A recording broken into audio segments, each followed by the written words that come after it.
Good morning. Thank you, Ministers, MLAs. What this paper and my speech does not say is that we are amongst friends, and that is a privilege that my community does not take lightly, and it's an honor that my community has forged over the years. So I'm going to attempt to read a speech as much as I'm tempted to share and speak from the heart of how comfortable I am with what the contributions of the Jewish community has been to our province. Instead, I'm going to try to force myself to reading it because there are just too many wonderful things and people and organizations to be highlighted. So bear with me and thank you once again. My name is Gustavo Zentner and I'm the president of the Jewish Federation of Winnipeg. We are the representative body of Manitoba's Jewish community. I am delighted that you have taken the time to acknowledge all of the organizations present today. And there are some others that are also going to be recognized through my speech. I would like to begin by extending sincere thanks on behalf of our community to the Honourable Andrew Smith, Minister of Sports, Culture and Heritage, as well as to the Honourable Ron Schuler for inviting us here today to participate in today's dedication.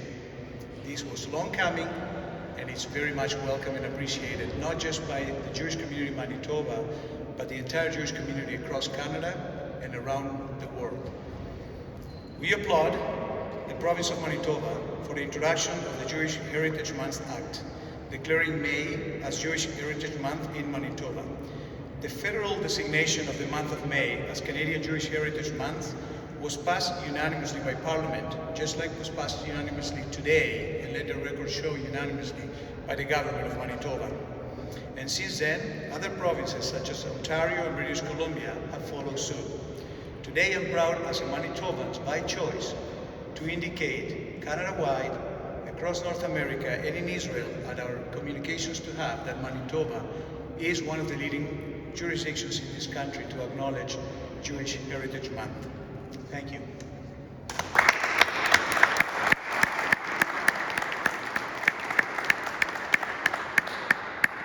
I wish to recognize the work and leadership displayed by Senator Linda Froome for her work in getting the Canadian Jewish Heritage Month Act passed in 2018. I had an opportunity to meet with Senator Froome last week in Ottawa, and I was particularly humbled to reflect on the importance of the Jewish Heritage Month and its implications for Canada. We are pleased to count Manitoba among the provinces that celebrate the contributions of its Jewish citizens, and we have long and storied history in the province of Manitoba. It is from that position of strength, community building and positive engagement that I bring remarks to mark this momentous occasion. Let me be clear, the Jewish community is joined by many other ethnic groups and faith-based organizations that have made significant contributions to our province. Deeply rooted in Jewish values, we celebrate and promote inclusion, equality and diversity. And this is reflected by the Jewish community's declaration and our representatives here today. The Jewish community has played a leading role and throughout history has partnered with Manitobans and others to make this a prosperous and welcoming province for all. In 1877, the first non-Jewish resident of Manitoba arrived. By the dawn of the following decade, more Jewish people began to arrive in Manitoba, establishing themselves as merchants, peddlers, and traders. By 1881, there were 33 families in Manitoba, and the total Jewish population numbered about 100. Early settlers of the Jewish descent had profound roles in the business community. I reflect on the life of Max Goldstein, a Hudson Bay factor at Fort Capel during the Real Revelation. He moved to Winnipeg in 1880, married Jenny Cohn from Lexington, Kentucky, and in 1883 established a clothing and general merchandise business, the Manitoba Clothing Company.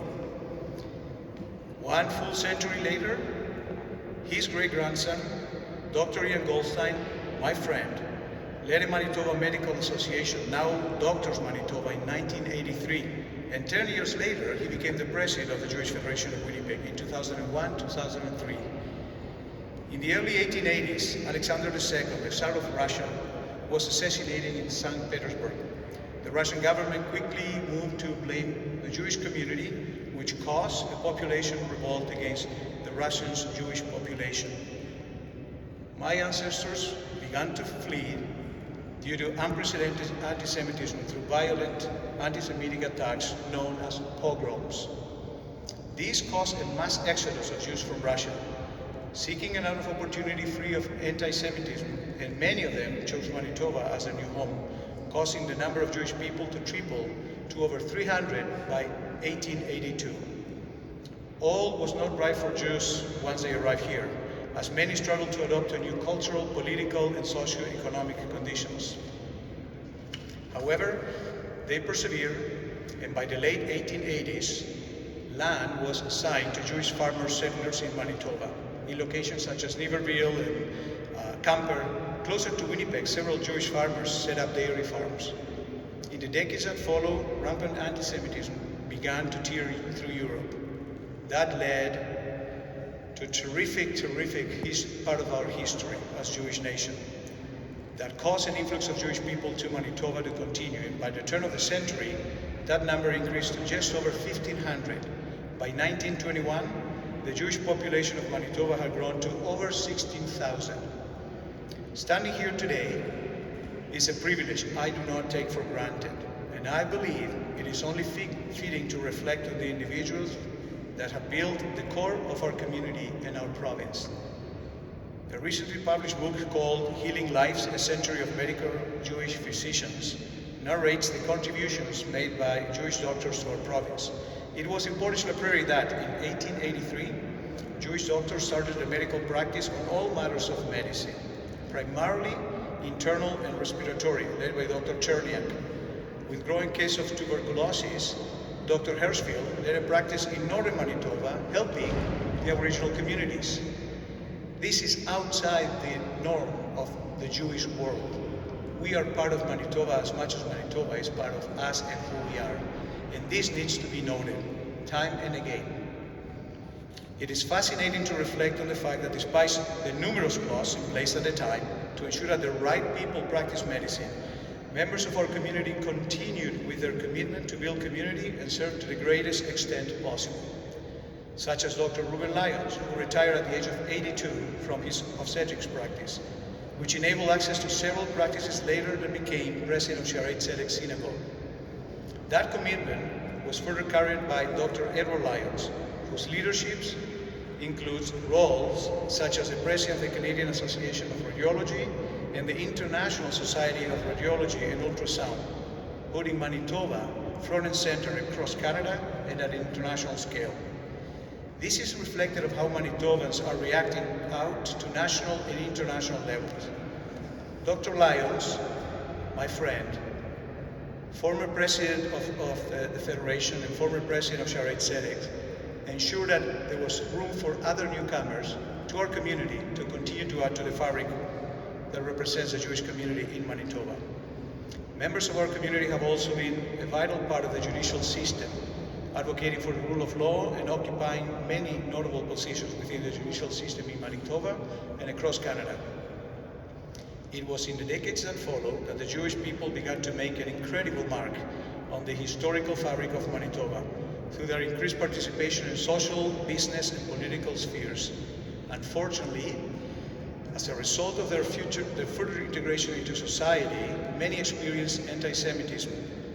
As late as the 1930s, Jews were excluded from private clubs and popular vacation spots here in Manitoba. Undeterred, they continued to flourish. In the early 1960s, the Jewish population of Manitoba peaked to 21,000 members and began an unavoidable decline ever since. In 1990, the Winnipeg Jewish population had fallen to less than 16,000 due to an aging population and younger community members leaving to find better horizons and opportunities in other Canadian cities. That is when our community took charge and undertook a series of actions to reverse the worrisome trend. The first was the opening of the Asper Jewish Community Campus in September of 1997, which still serves as the beating heart of our community to this day. Our Federation's Grow Winnipeg initiative follows shortly thereafter, which focused on the retention of our local Jewish people and active recruitment of Jewish immigrants from all over the world. Key to these efforts, outreach to the Jewish communities in Latin America, were especially in Argentina. In 1998, their owners, Gary and Janice Fieldwood, led efforts to open up Manitoba to members of the Argentinian Jewish community to move to Manitoba and start a new life. As a result of our Federation's organized program to actively recruit Jewish families from South America, which was quite successful to our revitalization efforts. Over the next several years, close to 500 South American Jewish families have moved to Winnipeg, where they became a prosperous contingent of our local population. I'm proud to say that I'm here because of their leadership, and I'm humbled to play a leadership role, standing on their remarkable shoulders and their unprecedented leadership style. For nearly 150 years, Jewish people have contributed to the social, political, and cultural vibrancy of Manitoba. Notably, members of our community's leadership have paved the way to enable our province to reach international heights while building a strong community in Manitoba and across Canada. The late E.C. Asper was one of our leaders who played a prominent role in government leading the Manitoba Liberal Party. He developed later a strong legal and business practice. He became the cornerstone of philanthropy in our province and, dare I say, showing the way for international philanthropy. One of his most accomplished legacies is the Canadian Museum for Human Rights, which he envisioned and led, drawing on Jewish values and a commitment to tikkun olam, which is a Hebrew phrase for repairing the world. With us today, we are surrounded by representatives of the Asper Jewish Community Campus, home of most of our Manitoba's Jewish institutions. I acknowledge them. Our community's commitment to heritage is highlighted by the Jewish Heritage Center of Western Canada. Our sports and experiential Jewish life is enabled by the beautiful and vibrant Radio Jewish Community Center. And our youth camps, Camp Masad and Brave Breath Camp, are a testament of our focus on the future and the future generations.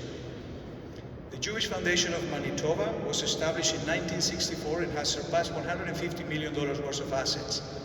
And being a member of their board of directors and some of their committees, I am in awe to reflect on the Jewish Foundations of Manitoba's contributions to many organizations and applicants within the Jewish community, but more importantly, outside the Jewish community.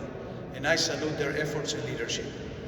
The Jewish Federation of Winnipeg, and I'm accompanied today by Carol Duboff and Patrick Ellis, are members of our executive.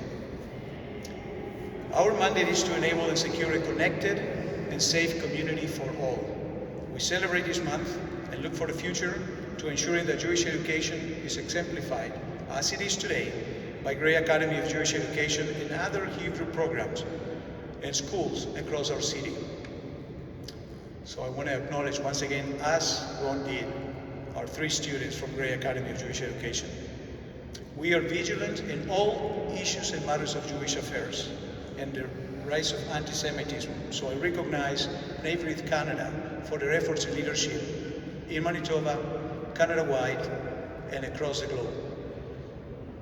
Our clergy and religious life not only serve Jewish synagogues, but also engages in cross-communal and interfaith activities, enabling a prosperous and connected province based on Jewish values and deep connections with other communities in Manitoba.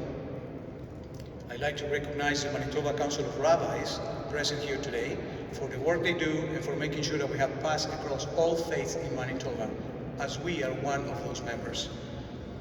As I stand here today, I can't help but wonder what those first Jews that arrived here in Manitoba would think of how active, thriving of a community we have built over the years, and what they would think of us standing here today with a strong and vibrant Jewish leadership, celebrating the contributions of Jewish people in the province of Manitoba and in partnership with our ministers, MLAs, and government. So once again, our gratitude for the work you're doing. To conclude,